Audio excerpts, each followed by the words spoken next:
Untuk pembicara satu, yakni dari tim KPK, kepada yang mewakili waktu dan tempat kami haturkan.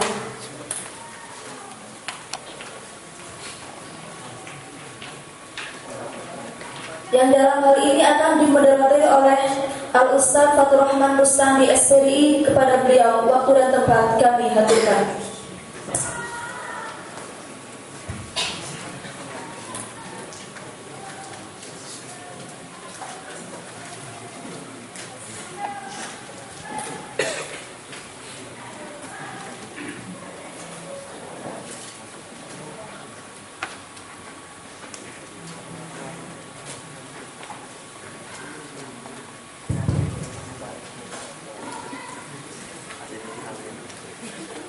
Assalamualaikum warahmatullahi wabarakatuh. Bismillahirrahmanirrahim. Alhamdulillahirrahmanirrahim. Salatu wassalamu ala imamil ardi wassalam ala habibana wa syafi'ina wa maulana Muhammad sallallahu alaihi wasallam wa ala alihi wa sahbihi ajmain, amma ba'd. Yang kami muliakan para pemateri pada siang hari ini, yang mudah-mudahan selalu diberkati dan beri kesehatan oleh Allah Subhanahu wa taala dalam mengemban tugasnya, dan juga kepada seluruh peserta perwakilan dari pondok pesantren wilayah Jombang, Nganjuk, Mojokerto, Sidoarjo dan juga Surabaya.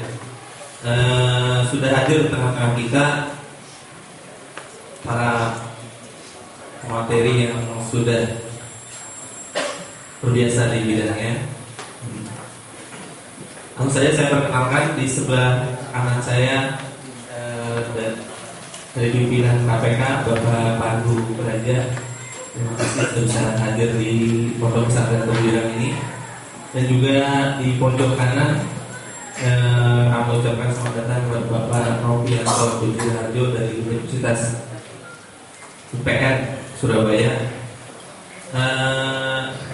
Dan di sebelah kiri saya Al Habib Ubaidillah dari pimpinan Muassalah Wilayah Timur, dan juga Gus Hafid dari TIK Cerdas. Kami mohon kepada Gus Roy Murtado untuk bergabung dengan kita mewakili Pesantren Tembilang.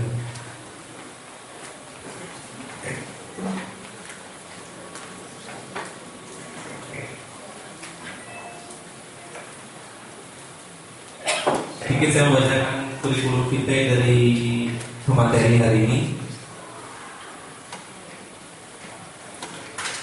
Pak Novianto Budiharjo ini dari unsur UPN, Universitas Veteran Pembangunan Surabaya, UPN. Beliau yang beralamat Jalan Semambir Tengah, Surabaya. Tempat tanggal lahir Surabaya tanggal 11 November 1979. Kelamin laki-laki, jelas. Bisa dihubungi di email nopi.pr@gmail.com. Dia juga aktif di websitenya dunianopi.com yang bisa di pendidikan formalnya S1 Sistem Informasi Stikom, lulus tahun 98. S2 Ilmu Komunikasi Unitomo, lulus tahun 2012. Pengalaman pekerjaan beliau sebagai dosen, juga aktif di blogger, praktisi sosial media, juga praktisi IT.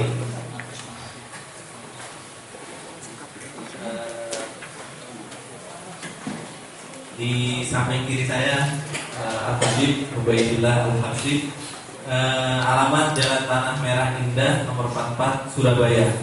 Tempat tanggal lahir dari Poso, Sulawesi Tengah, 23 bulan 7 tahun 1974. Dan kelamin laki-laki. Bisa dihubungi di email abu_hakbudi@yahoo.com. Juga Gus Roy Murtado ini dari Direktur Tembilang Media Group.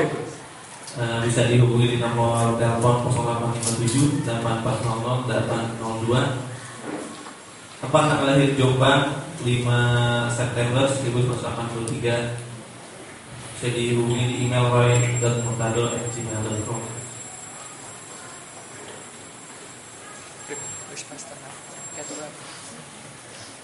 Terus Hafid ini praktisi juga chairman program SPM AA dari Yayasan SPM AA yang beramat di Desa Turi, Kecamatan Turi, Kabupaten Lamongan. Bisa dihubungi di nomor 0813-8220-1961. Ya, ini sekedar pengantar dari saya dan juga pengenalan dari para pemateri ini, karena kita tahu tak kenal maka tak sayang. Di siang hari ini kita akan membahas diskusi tentang pemberantasan korupsi, karena kita tahu di Indonesia ini korupsi sudah menjadi penyakit yang akut ya. Dari bawah sampai atas hampir semuanya dikorupsi, bahkan yang paling nyaris dan paling luar biasa, bahkan lembaga penegak hukum pun ini diasumsikan sebagai salah satu lembaga yang korup. Terakhir kemarin kita dapat informasi bahwa kepolisian Polri itu sebagai lembaga terkorup di Indonesia. Mungkin di siang hari ini kita bisa mendiskusikan tentang bagaimana caranya dan juga untuk preventif agar korupsi ini bisa dihilangkan di Indonesia ini. Mungkin untuk mempersingkat waktu, saya beri kesempatan kepada Bapak Pandu Praja untuk mendeskripsikan program-program KPK yang kami pesan. Sejak dulu bikin film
syuting.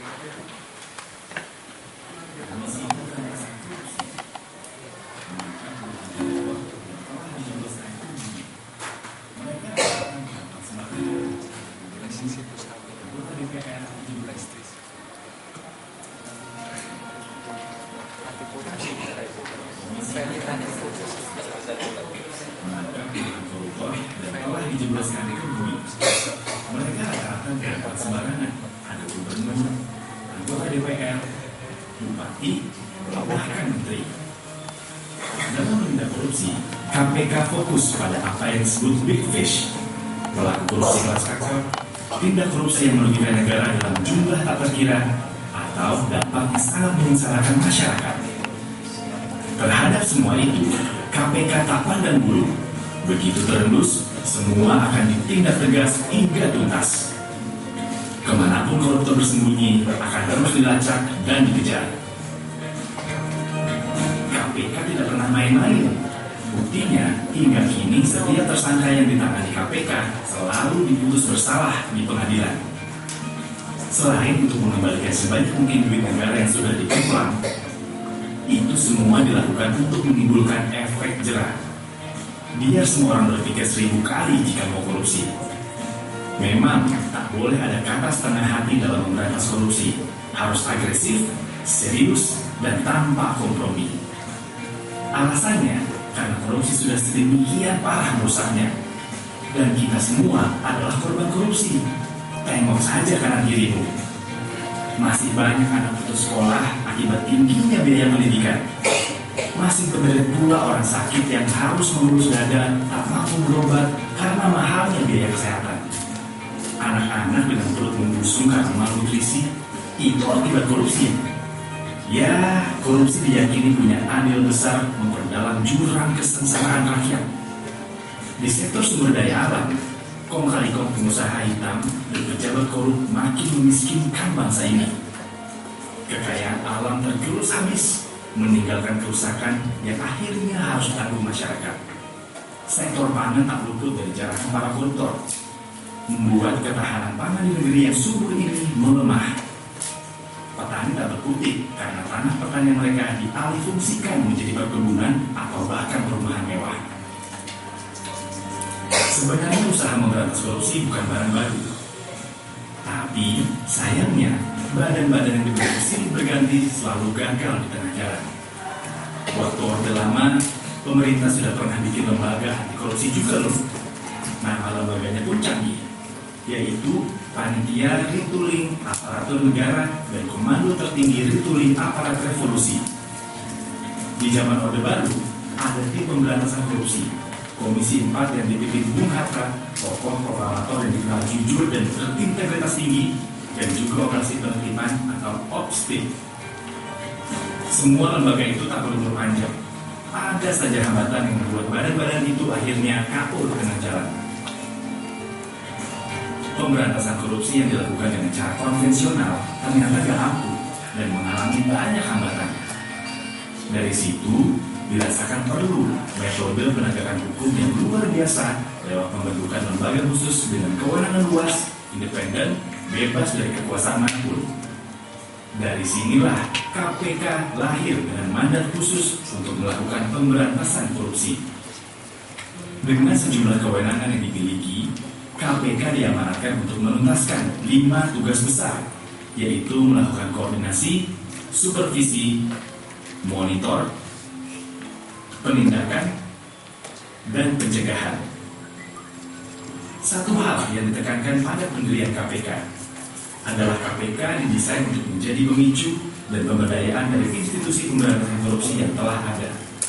Istilah kerennya trigger mechanism.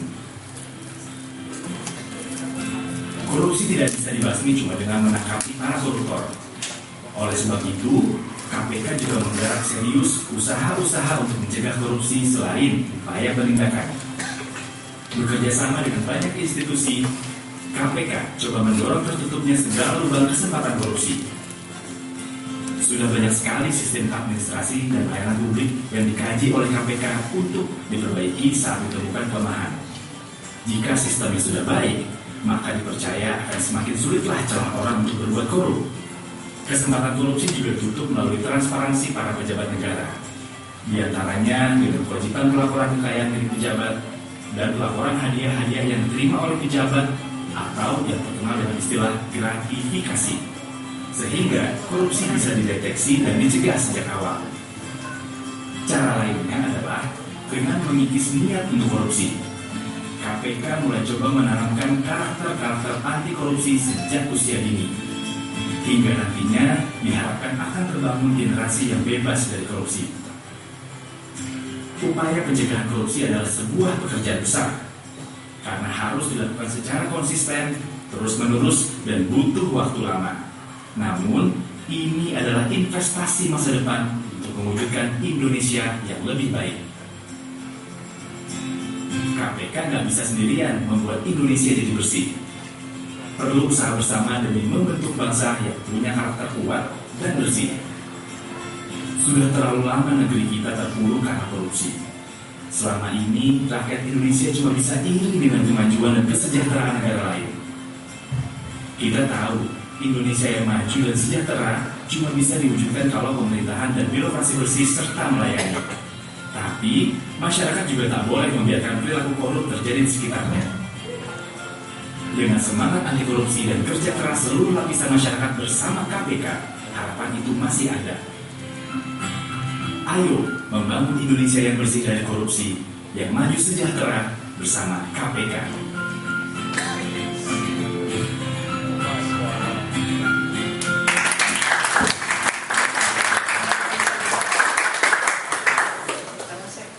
Mudah-mudahan film Kembang Kembali tadi sudah bisa menggambarkan bagaimana kondisi korupsi di Indonesia sejak kemerdekaan.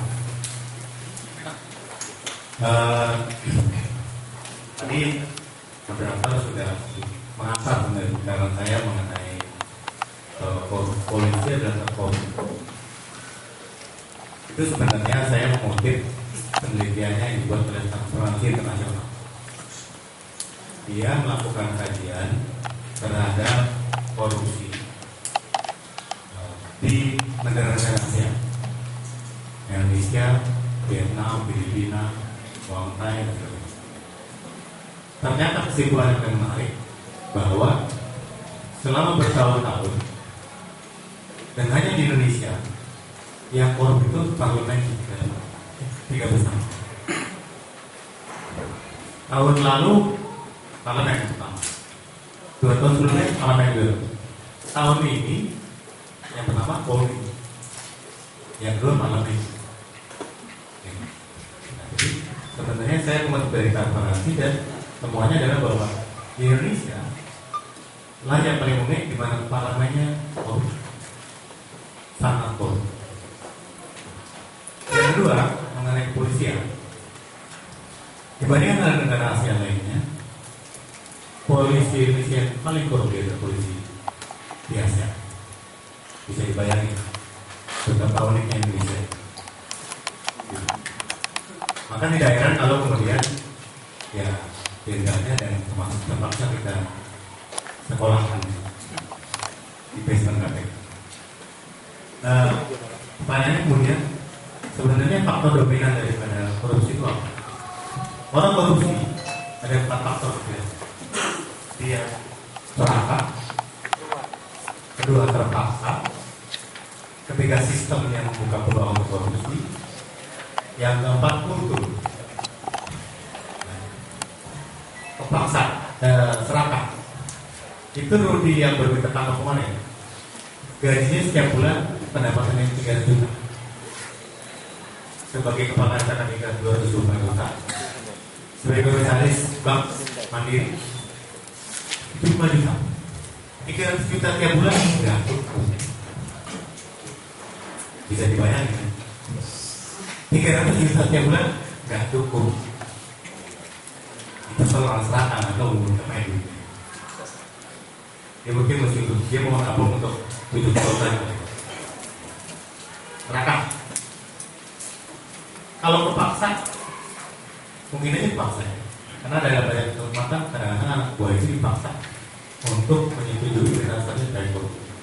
Nah, dalam hal ini akan sangat mudah dipahami kalau itu adalah perintah atasan. Di kepolisian banyak. Kasihan sekali itu anak buah yang terpaksa harus karena memang diminta oleh pimpinannya untuk seperti itu. Yang ketiga, sistem. Sistem ini kalau teman-teman pelajari bagaimana situasi negara kita sejak reformasi. Sebelum reformasi itu yang dominan adalah eksekutif. Apakah eksekutif, parlemen tinggal setuju atau tidak setuju. Maka itu ketika zaman Soeharto Bapak Nas begitu berperan penting. Tapi setelah reformasi biasanya selalu setelah setiap terjadi peristiwa konflik sosial yang terjadi satu komunitas, penerusnya akan bergeser dari penerus eksekutif sekarang legislatif. Sekarang yang dominan adalah peranan parlemen. Sampai parlemen bisa ikut cawe-cawe mempertanyakan proyek di suatu daerah, proyeknya apa, berapa besar, kapan proyek dimulai. Dengan cara itu dia bisa menentukan, oh ya itu saja itu. teman saya ini bisa begitu. Makanya kalau Anda lihat dari Jakarta sampai di berbagai daerah, parlemennya ikut main. Semua juga ada daerah. Jadi sistemnya membuka peluang orang untuk aneh ya. Sistem politik apa untuk korupsi? Itu faktanya gitu. Itu yang namanya spektakel dalam bahasa nah itu sekarang lagi ada bukan dari konstitusi, supaya pasal itu dicabut. Supaya dewan nggak punya akses untuk masuk ke ketua tiga. Yang keempat, kultur ini percaya nggak bahwa korupsi adalah kultur ini? Pasti, tapi percaya gitu. Nggak percaya ya? Badan Pusat Statistik Lembaga Negara ya, membuat penelitian terhadap 10.000 responden. Jadi sama saya Rocky, dia meneliti apakah orang ketika membayar uang RT/RW itu bagaimana situasi batinnya. Ternyata biasanya membayar RT/RW lupa. Padahal selaku penyelenggara negara di level terendah, dia mau kasih izin ke BPKP, kan itu izin, itu kata sulit terlalu. Dengan itu dia bisa berkasih, dengan itu dia bisa terus izin kehilangan si BPKP. Itu nggak boleh terima apa, tidak bisa diperjualbelikan, tidak boleh transaksi kepada tadi. Nah, hasilnya mengatakan bahwa itu murah, berarti itu bukan nyogok, bukan korupsi. Kalau itu terjadi di level RT/RW, terus ke atas sampai level yang tertinggi, nah itu yang disebut Indonesia punya kultur korupsi. Maka KPK bingung, gimana nih kalau ini ceritanya? Padahal kita tidak bisa ngurusin yang receh-recehan, kita harus yang berat-berat gitu. Yang recehnya ngurusin teman kita polisi di depan. Tapi urusan di sana ya seperti biasa, politik biasa sih. Karena itu maka sebenarnya tadi saya sudah katakan di dalam pembukaan, memang kalau KPK hanya menangkap dan membuat orang takut itu mungkin nggak akan selesai juga. Hanya di banyak negara bukan itu ya, penjelasannya dikembangkan. Nah, forum kali ini nanti saya akan menjelaskan konsep-konsep KPK mengenai pencegahan. Intinya adalah bagaimana kami mengajak teman-teman semua bersama-sama KPK membangun nilai-nilai korupsi. Dan karena ini sifatnya baru menurut versi KPK. Mudah-mudahan ada masukan dari para pembicara dan dari semua sehingga ada ownership. Membuat itu sama-sama kita buat dan ketika nanti disosialisasikan maka akan bisa lebih efektif. Teman-teman yang lebih tahu bagaimana suara di masyarakat. Saya mengatakan, silakan Alasan.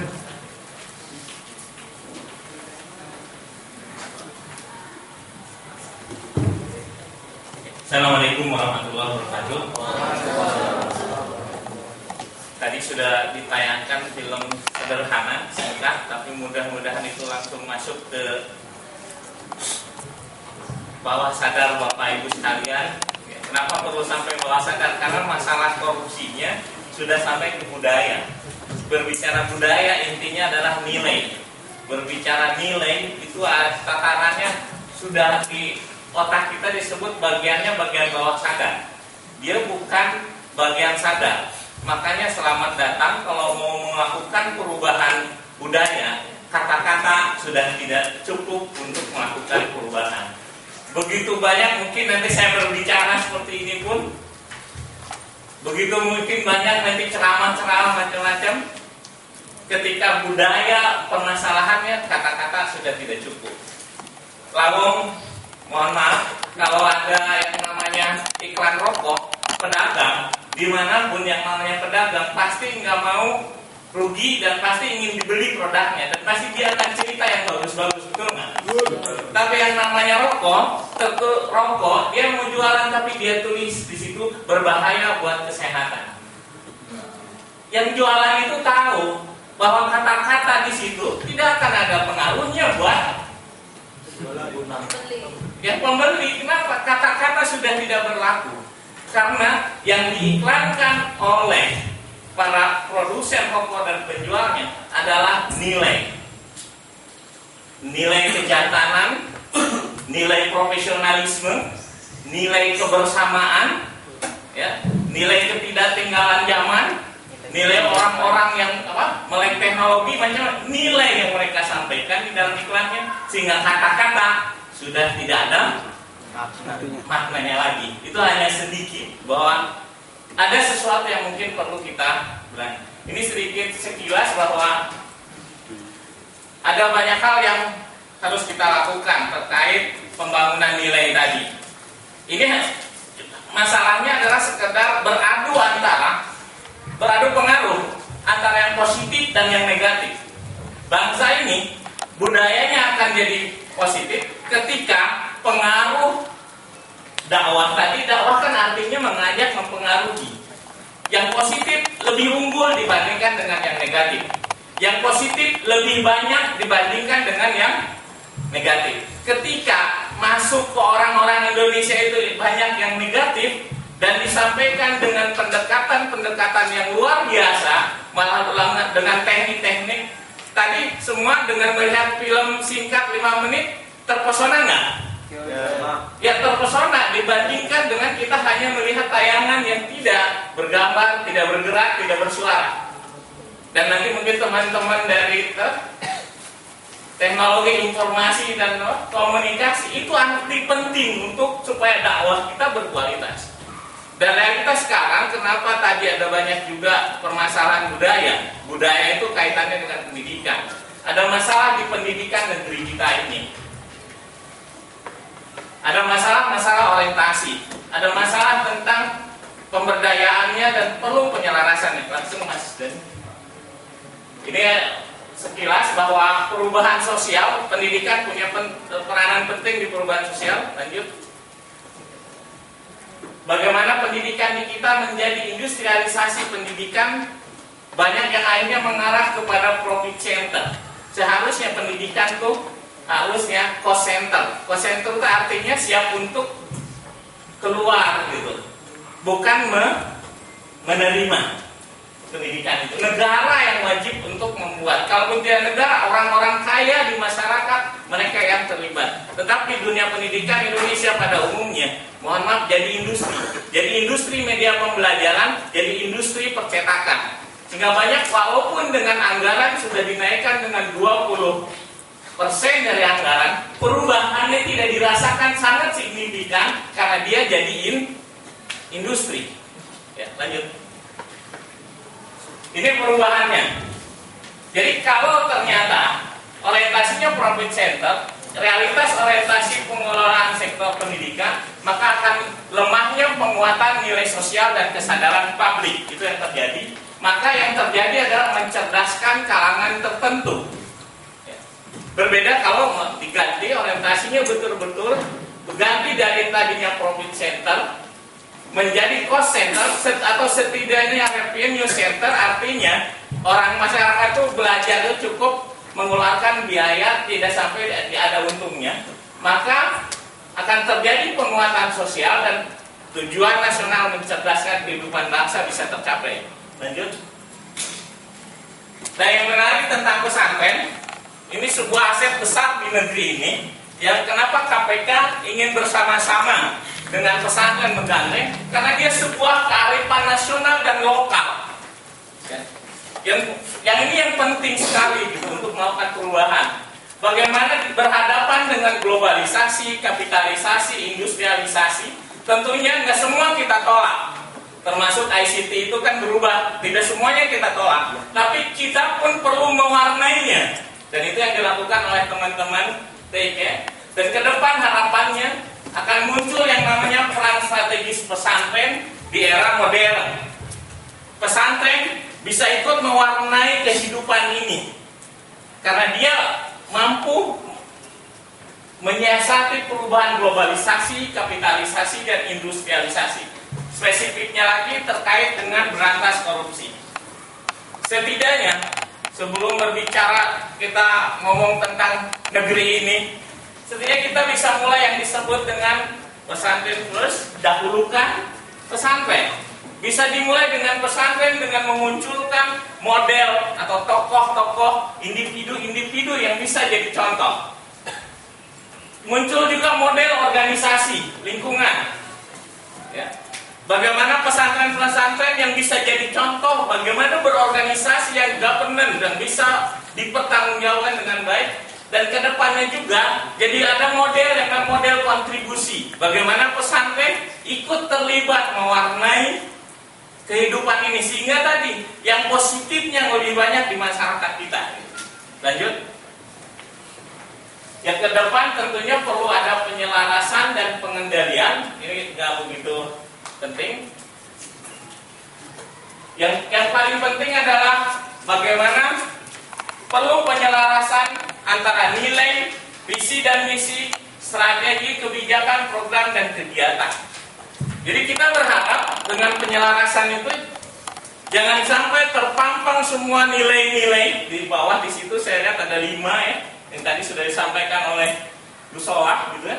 Nilainya terpampang, tapi bisa jadi kegiatannya tidak menggambarkan itu semua. Kita berharap penyelarasan adalah nilai itu mewarnai visi dan misi, mewarnai strategi dan kebijakannya, program dan kegiatannya. Nah ini masih banyak kita perlu penyelarasan. Perlu ada pengendalian, baik ustadznya, semua proses pembelajaran, ada titik-titik yang memungkinkan ada penyimpangan, itu segera ditutup. Itu yang namanya pengendalian. Selalu ada kontrolnya. Nah ini sistem ini yang mungkin perlu kita bangun. Dan tidak luput juga kita ingin ada munculnya pendidikan terintegrasi. Dan ini bisa dimulai dari pesantren untuk bisa jadi contoh. Lanjut. Bagaimana dulu sering ada dikotomi antara dunia akhirat, ada pendidikan umum dan pendidikan agama. Ya, lanjut.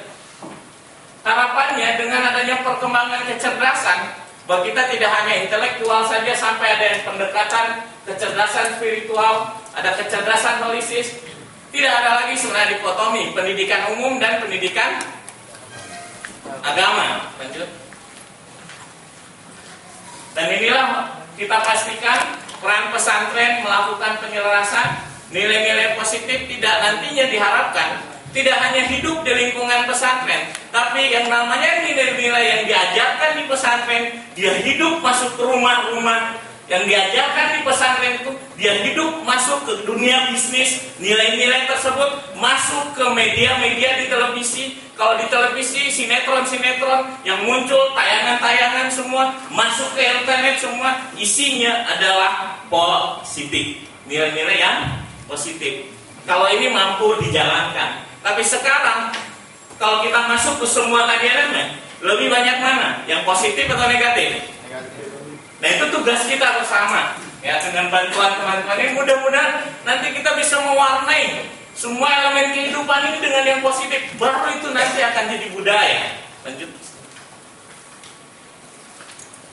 Jadi kalau memang mau menjadi budaya, harapannya di pendidikan pesantren dia tidak hanya ritual, tapi dia harus mampu juga menjadi sebuah makna hidup. Dia juga harus jadi pengalaman spiritual dan dia harus menjadi emosi positif. Dan dia pendidikannya itu harus mengarahkan tentang nilai, harus memberikan keyakinan, identitas dan jadi kebiasaan. Ini yang mungkin perlu menjadi PR kita bersama di dunia pendidikan kita, supaya betul-betul kita bisa menghasilkan budaya positif. Tentang ini mungkin perlu banyak kajian lebih khusus, bagaimana mengintegrasikan ritual dengan makna hidup. Bagaimana seseorang sholat itu betul-betul dia malah memberikan ketenangan, dan bisa yang namanya sholat betul-betul bisa mencegah dari kemungkaran. Sholat mencegah kemungkaran itu terjadi karena dia tidak hanya ritual, tapi juga menjadi makna hidup. Bahwa orang-orang yang sholat itu pasti menjadi orang-orang yang bijak, punya emosi yang bagus sekali, tingkah lakunya bagus, akhlaknya bagus gitu. Karena ritualnya terkoneksi dengan makna hidup dan emosi positif. Dia pasti akan memiliki pengalaman-pengalaman spiritual. Orang-orang yang punya kelebihan-kelebihan yang luar biasa dalam kehidupan akan banyak gitu. Yang kata-katanya berbobot, yang tingkah lakunya bisa melakukan perubahan yang besar, yang tingkah lakunya membuat berkah turun dari langit dan bumi. Setiap tindakan yang membuat masyarakat merasa bermanfaat. Setiap apa yang dilakukannya dirasakan oleh manfaat. Itu kalau terintegrasi seperti ini. Dan ini PR kita bagaimana menciptakan pendidikan yang mampu mengintegrasikan ini. Itulah yang kami dorong, bahwa di pesantren diharapkan ada pengendalian sisi strategisnya. Kenapa perlu ada ini? Di slide berikutnya akan diterangkan, ada pengendalian terhadap korupsi. Jangan-jangan perilaku korupsinya itu di kebiasaan keseharian di pesantren ada. Dan ada juga pengendalian di proses-proses internal. Kalaupun bukan korupsi, mungkin jadi bibit-bibit korupsi gitu. Itu yang harus dihindari, harus dibuat pengendaliannya. Dan ini nanti jadi PR bersama, bagaimana kita menciptakan pola-pola pengendalian ini. Karena kalau pesantren bisa lebih dahulu, dakwahnya saya yakin itu akan lebih berbobot, akan punya pengaruh yang lebih besar ketika kita berbicara sesuatu yang baik, yang luar biasa, tapi kita sudah bisa melakukan, saya yakin punya daya pengaruh yang lebih besar lagi gitu. Lanjut. Jadi ini contoh bahayanya kalau kita tidak punya pengendalian yang lengkap. Ada pengendalian aspek strategik. Kalau pesantren tidak punya ini, jangan-jangan nanti uang yang masuknya itu adalah hasil cuci uang. Punya nggak mekanisme yang bisa menjamin kalau uang yang masuk itu bukan uang sembarangan gitu? Karena banyak orang yang, saya punya banyak teman-teman juga yang dia di pesantren yang kadang-kadang akhirnya dia tidak tahu apa-apa, akhirnya tersangkut juga karena dia terima uang dan dia tidak tanya-tanya dulu, tidak cari informasi dulu siapa yang beri gitu kan. Dan itu ada hibah, ada bantuan sosial dari pemerintah. Saya orang Bandung, di Bandung sekarang lagi ramai tentang bantuan sosial dari pemerintah gitu kan. Akhirnya banyak juga yang lembaga-lembaga, yayasan-yayasan, LSM-LSM yang ke bawah-bawah gitu. Dia berpikir itu sumbangan biasa gitu. Tapi kalau itu ternyata melalui mekanisme yang gak tepat, ke bawah-bawah jadi negatif juga gitu. Nah, itu pengendalian aspek strategis. Nah, ini yang disebut oleh kita, contohnya adalah pengendalian di dana. Nah, ini di pesantren perlu kita mulai bangun. Harapannya kalau pesantren bisa bangun ini, ketika alumninya berkiprah di masyarakat, dimanapun jadi pimpinan negara ini ke depannya. Karena saya pikir banyak juga ya lulusan pesantren itu yang mengendalikan negara ini juga. Kalau dibangun dari sejak awal, terbiasa hidupnya dalam akuntabilitas yang bagus, bersih, ya nilai-nilai yang bagus tuh. Mudah-mudahan teman-teman ini ke depan ketika memimpin negara, memimpin organisasi, semua bisa dilakukan dengan berintegritas dan jauh dari korupsi. Itu sekiranya saja dari kami, dan kami sangat senang sekali untuk bisa bersama-sama dengan pesantren mewarnai lingkungan di Indonesia ini menjadi lebih positif. Assalamualaikum warahmatullahi wabarakatuh.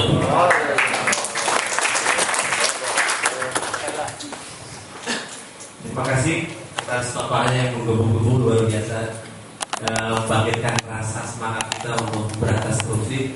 Dan memang korupsi ini tadi juga disampaikan oleh Pak Pandu yang sudah sistemnya yang luar biasa, dan juga ternyata kita tidak sadar bahwa memiliki culture yang udah dari sananya. Mungkin ini juga jadi bahaya bersama, dan yang tersulit adalah sudah dari keyakinan bersama ini sudah di bawah alam sadar kita. Dan ternyata kita lihat pesantren pun kalau tadi disampaikan bahwa dan diharapkan menjadi garda terdepan untuk memperbaiki bangsa ini, ya ternyata saat ini banyak juga yang melalui pesantren yang masuk KPK juga ya.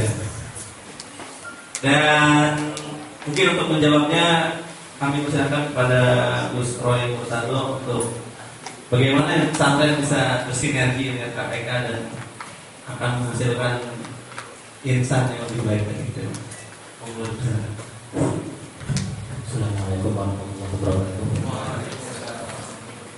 Alhamdulillah wa kafa wa salatu wassalamu ala nabiyyina Mustafa wa kafa sayyidina Muhammadin Mustafa Mustafa wa ala alihi wa sahbihi wa man tashabbaha al-qamar.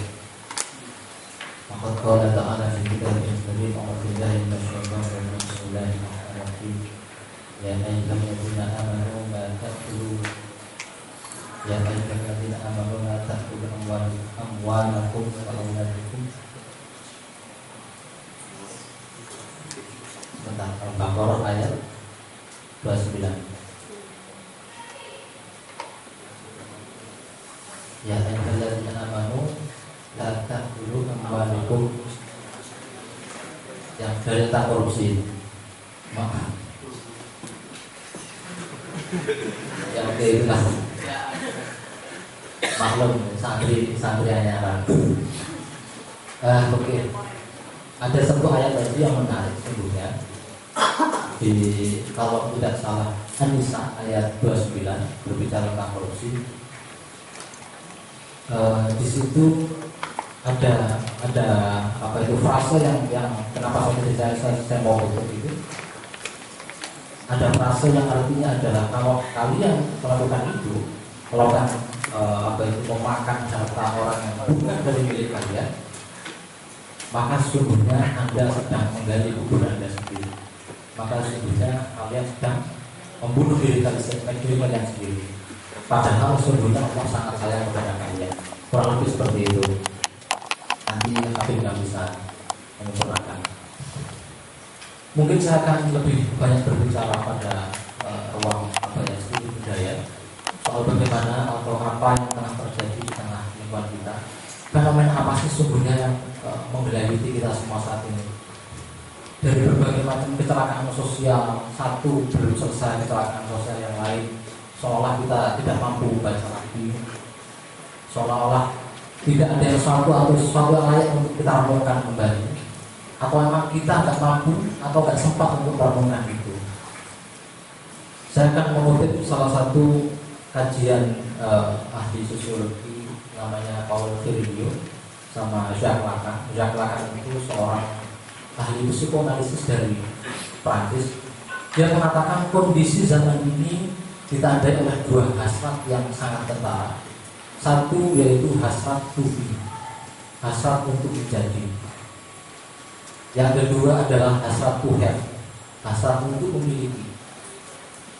Di dalam budaya kapitalisme global saat ini dengan dromologinya, dengan hidup yang semakin cepat.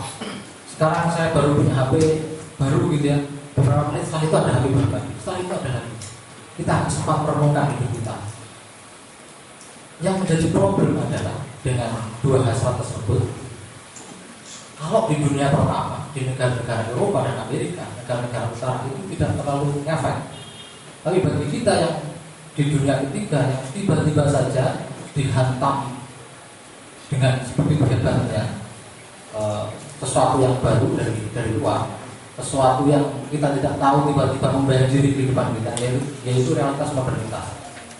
Orang bingung dan tergagap-gagap menghadapi itu. Dulu orang tua sering bercerita kepada saya, orang yang baik, orang yang sukses adalah orang yang banyak manfaatnya. Kurang lebih seperti itu ibu saya mengatakan kepada saya, dan itu dari sebuah hadis dari itu yang ucapan Nabi yang hadis tadi, Qarunas al-Ma'ruf bin-Nas. Itu nilai kebudayaan kita, itu anak kandung dari Islam kita. Tapi saat ini kita akan sulit menemukan ucapan itu lagi kalau kita mau jujur. Ketika anak-anaknya pulang kuliah atau selesai sekolah, selesai dari pesantren, orang akan dihadapkan dengan situasi real masyarakat saat ini, masyarakat yang dibanjiri oleh dromologi. Dromologi itu teori tentang orang dibawa semakin cepat, percepatan tubuh, gitu kan. Sampai dromos itu sampai bayangkan dromos itu nggak melayu. Jadi nggak sempat pikir kita belajar sesuatu yang baru. Dan dengan itu, dulu mimpi-mimpi tentang kemewahan itu milik orang kelas menengah perkotaan. Itu milik pria metroseksual, orang-orang bisnismen, orang kerah putih. Sekarang nggak ada bedanya kerah putih, kerah merah, gandul keras, dan bedanya gitu loh. Saya nggak jelas sudah. Buruh pabrik yang gajinya 600.000, kalau direktur yang gajinya 3 juta, mimpinya sama semua. Kepingin di BlackBerry, sakmen, kepingin. Ini hasrat Tuhan. Hasrat memiliki ini sudah melampaui batas. kewajaran manusia. Dan ini yang sesungguhnya menjadi gejala kita bersama. Yang kedua adalah hasad tubi, hasad menjadi. Hasad menjadi ini identik dengan narsisme. Orang sekarang lebih serius untuk menggali citra dirinya, sibuk ngurusi citra dirinya. Aku mau pedang dulu ya, aku sebagai pedang gitu loh ya, kan gitu ya. Ketimbang menggali jati dirinya. Kalau tadi dari kawan kita di KPK mengatakan kebudayaan pesantren sebagai apa itu khasanah kebudayaan Islam Indonesia, itu saya juga khawatir. Saya setuju soal itu, soal terminologi itu, tapi saya khawatir jangan-jangan dua hasrat yang menggejala dalam kehidupan postmodern saat ini sudah merembes kepada kehidupan pesantren. Semuanya punya mimpi yang sama. Kadang-kadang kita mengkritik orang-orang yang di lingkungan kita di luar pesantren, semuanya pengen nyalak. Tapi dosa kita, kalau perlu itu KPU membuat peraturan, itu ya tadi ya. Sebelum sampai nyalek itu pikirkan dulu. Watak, jok habis nyalek terus bilang gitu kan. Padahal sesungguhnya, mohon maaf ya, banyak orang yang berangkat jadi caleg itu sudah gila juga gitu. Ada kemarin saya lewat di daerah Jombang sini, itu saat anak istrinya, saat cucu-cucunya difoto, saya nggak yakin nggak ada jerawatnya itu, tapi dipermak begitu hebat. Banyak orang apa? Terkesima. Orang pakai jam tangan yang mewah, pakai sesuatu yang mewah biar dianggap hebat. Jadi ada jangan heran. Sekarang di baliho itu seperti yang saya ceritakan kemarin tadi itu, bahwa ada sampai sanak cucunya itu difoto, mohon berrestu, mengabdi untuk Jombang. Jadi iya lah, kan gitu. Tadi Pak Pandu juga cerita, gimana sih caranya kita mau cari pemimpin dan kita tidak keliru. Rakyat terbukti keliru terus. Katanya kemarin ganteng gagah ya keliru. Ada saya setengah dapat enggak, keliru juga. Jangan-jangan kita ini bingung menghadapi itu. Dan tugas pesantren, kiai, habaib, ulama di mana? Kalau kondisinya seperti ini, kita ini Muslim terbesar di dunia dengan tingkat korupsi yang cukup tinggi juga. Saya nggak bisa menyebutkan itu. KPK sudah punya datanya. Tapi dalam hal-hal yang sepele seringkali kita lumrahkan. Mohon maaf, di banyak pesantren juga yang sering saya kritik itu, jadi budaya tepos liro itu sudah dimaknai lain. Dulu nenek saya, ibu saya kalau cerita itu, orang itu harus tepos liro terhadap yang lain. Tepos liro itu bisa membayangkan penderitaan orang lain. Kalau dalam bahasanya Hannah Arendt, salah seorang filsuf dari Jerman, dia mengatakan orang itu bisa bersikap luar biasa kejam ya, termasuk koruptor itu kejam sekali, karena dia nggak bisa membayangkan betapa menderitanya orang lain akibat perilaku kita. Dan persis disitulah tepos liro. Kue yang saat dulunya Anda sebelum melukai orang lain, pikir-pikir dulu. Sesungguhnya Anda juga tidak mau dilukai. Tapi sekarang tepos liro sudah menjadi lain, bergeser terus. Wis bukan kau dewi nak pokos. Wis bayar kacang. Malah kan gitu kan? Seringkali seperti itu. Saya awal dari Jakarta pulang ke Jombang, udah saya kalau tender gitu. Bener kata Bapak tadi dari KPK. Sekarang dari dulu ke hilir semua anggota dewan terlibat. Ujung-ujungnya saya dimasukin kamar, nggak tahu itu selain gratifikasi atau apa ini. Pokoknya deal-dealan gitu. Akhirnya saya mundur di salah satu kabupaten di Jawa Timur untuk penggarapan rumah dinas. Betul, saya mengalami sendiri. Awalnya mau ditender, akhirnya nggak ditender. Pakai penunjukan, biasanya penunjukan otomatis bacaan apa ini gitu. Dan sudah seperti itu, nggak ada yang merasa bersalah. Sekarang orang hidup mewah nggak merasa bersalah, orang melukai orang lain tidak merasa bersalah, berarti ada yang keliru dalam cara berpikir kita. Ada yang keliru dalam cara kita melihat dunia, ada yang keliru kita memahami agama. Saya khawatir bahwa jangan-jangan di banyak tempat, di banyak lingkungan kita sedang mengidap dua gejala hasrat, yaitu hasrat untuk menjadi hebat, menjadi luar biasa dengan cara apapun, yang kedua asas untuk memiliki apapun tanpa perlu dipikirkan dulu, ini sudah merebes kemana-mana. Nah kalau harapannya pada pesantren, maka bagi saya yang cukup lama tinggal di pesantren, dan saya kira juga Pak Pandu juga seorang kader dari pesantren alumnus Gontor, yang perlu dibenahi dulu saya kira pesantren. Bisa tidak lumrah dan hal seperti itu tadi. Meskipun sepele, ini mempelajari kita untuk menjadi koruptor. Saya 2 kali sendal saya di sini. Baru pulang dari Jakarta kaget saya. Wah sandal kalau depan kantor bilang, oh sama santri itu biasa. Nah ini loh jadi problem. Ini yang perlu ya nggak tahu lagi kalau gitu. Sama jalan berkah ya katanya. Dan itu HBI masih menggejala di lingkungan kita. Saya beberapa hari yang lalu agak menjadi orang salah, alhamdulillah mungkin dapat doanya Pak Novi dan Habib. Tiba-tiba ada kawan yang menghadiahi saya buku karya Yusuf Qaradawi, buku dengan fikih jihad. Salah satu yang digelorakan sama siapa itu Yusuf Qaradawi itu adalah melawan kemiskinan, kebodohan dan korupsi. Jihad kita, jihad akbar kita, isi dikutip sama Gus Solah juga, basmi korupsi, jihad akbar bangsa Indonesia. Kurang lebih saya baca isinya hampir sama. Ada banyak kegagalan memahami agama juga. Mohon maaf, mulai siapa dulu yang mulai saya juga nggak tahu. Nabi sendiri tidak pernah memisahkan antara makor dan kalian. Itu khas Islam. Jadi tindakan dan omongan itu selaras, tapi belakangan berbeda. Kata tanpa makna, atau mungkin sekarang kan gejalanya Sultan Zikar Subahdir, penyanyi dia mengatakan kata tanpa makna, saya nggak tahu juga itu. Jadi yang menjadi problem kita itu orang-orang sekarang omongannya dan tindakannya berbeda. Ini tantangan kita bersama. Banyak tulisan di pondok-pondok, saya dulu sekolah masih ingat, saya masih ingat betul di salah satu madrasah ada tulisannya itu menjaga kebersihan bagian dari iman. Tapi setiap hari kita buang sampah berjamaah bareng-bareng gitu. Bila agak besar, ketemu dengan lingkungan yang lain, nggak ada tulisannya tapi orangnya patuh. Berarti ada yang keliru.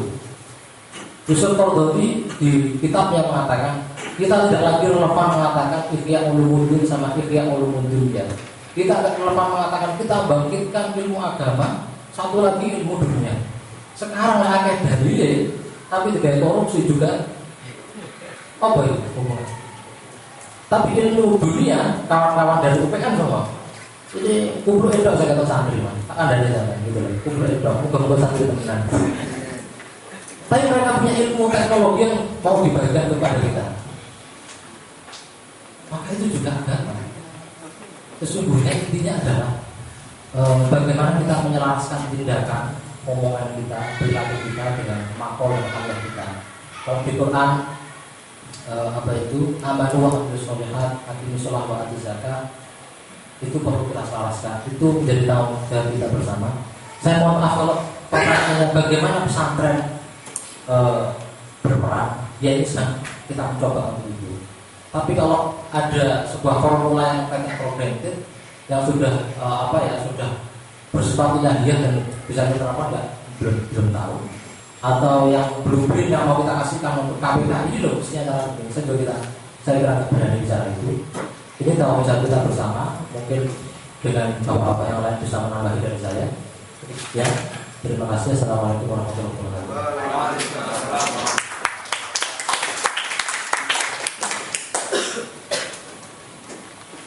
Terima kasih kepada Gus Roy. Selanjutnya mungkin ditindaklanjuti dan bisa dijawab juga oleh Pak Novianto dari praktisi IT juga akademisi dari UPN ini yang bisa mensinergikan antara apa sih yang kita lakukan untuk preventif edukasi dengan korupsi. Pada Pak Novianto, Pak Novianto. Assalamualaikum warahmatullahi wabarakatuh. Bismillahirrahmanirrahim. Wassalatu wassalamu ala asyrofil anbiya'i wal mursalin wa ala alihi wa sahbihi wa barik wasallim. Rabbi shrah li sadri wa yassir li amri wahlul 'uqdatam min lisani yafqahu qawli. Terima kasih atas waktu yang diberikan kepada saya. Jadi kalau tadi dari KPK bicara bagaimana itu korupsi dan kondisinya, Gus Roy dari sisi filsafat, sosiologi lah, ini saya bicara teknologi. Dan yang ini yang agak bingung itu saya. Kalau semuanya nyanda karena manusia ketemu manusia. Nah kalau teknologi itu kan alat, teknologi itu mesin itu tidak pernah korupsi. Terus nyanda itu nanti. Tapi ya saya mencoba mencari benang merah supaya paling tidak ini bisa jadi semacam tambahan pengetahuan kita bersama. Jadi saya tadi malam selain itu saya buat tema saya pemanfaatan internet dalam pencegahan dan pemberantasan korupsi. Saya tidak tahu nyambung apa tidak, ya mudah-mudahan ya kalau nggak nyambung disambung-sambungkan gitu aja ya. Silakan next. Bagi yang asing dengan wajah saya silakan lihat foto saya yang cakep ini. Ya, jadi saya cukup ganteng di foto, lebih kurus beberapa kilo. Dan ini data saya, insya Allah lengkap. Kalau masih kurang penasaran dengan saya, cukup buka di bawah Google, ya. Ketik nama saya lengkap, pasti nanti profil saya ketemu semua. Jangan khawatir. Saya cukup ngetop di internet ya, nasi dikit kan apa-apa. Jangan khawatir ya. Jadi saya mulai ngeblog itu tahun 2008. Kemudian saya berinteraksi dengan banyak teman-teman komunitas dan akhirnya nyemplung di sosial media. Kenapa sosial media ini menjadi menarik? Ya. Next, saya sedikit mengutip ya, kalau namanya dosen itu kalau tidak ada sedikit kutipan-kutipan itu tidak enak ya. Next, ini saya mendapatkan sebuah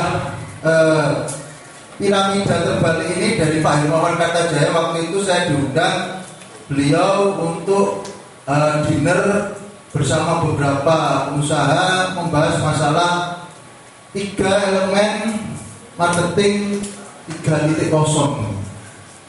Bahwa ternyata ketika dunia ini sudah mulai berubah, ada 3 hal yang juga berubah.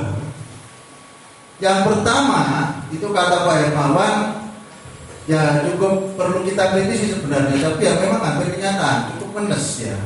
Karena pertama dikatakan laki-laki itu sekarang sudah mulai kalah dengan kaum wanita. Nah, sehingga sampai ada ikatan suami takut istri. Ini sebuah kenyataan yang ada. Yang kedua, golongan tua itu sudah mulai kalah dengan golongan muda.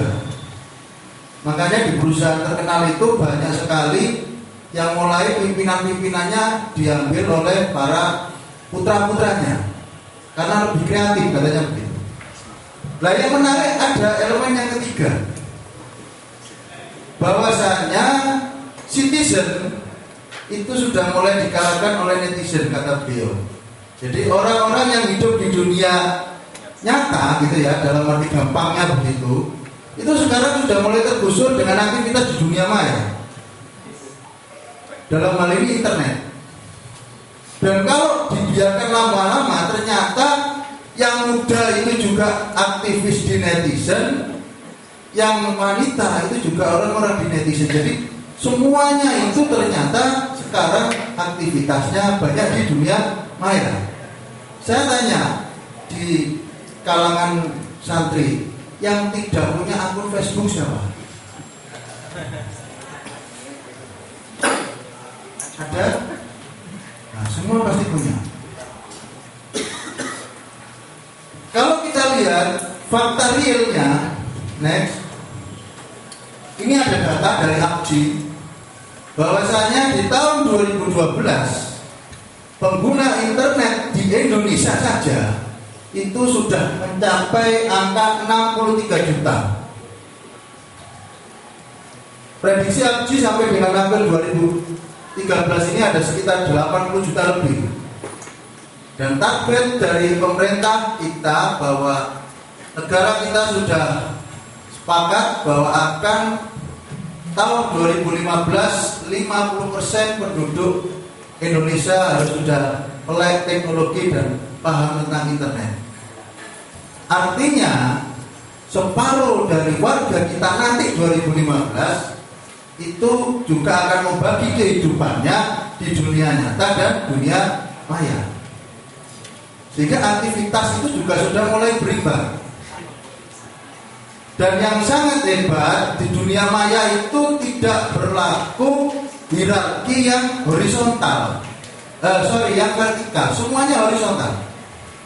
Dan ini yang membuat orang banyak lebih ke dunia maya. Contoh paling gampang, kalau saya kepingin ketemu seorang menteri itu prosedurnya rumit. Tapi kalau pakai Twitter itu tinggal main mention. Tinggal saya mau tweet siapa beres, pasti langsung. Kecuali kalau yang megang bukan menterinya sendiri gitu ya. Jadi tren ke arah sini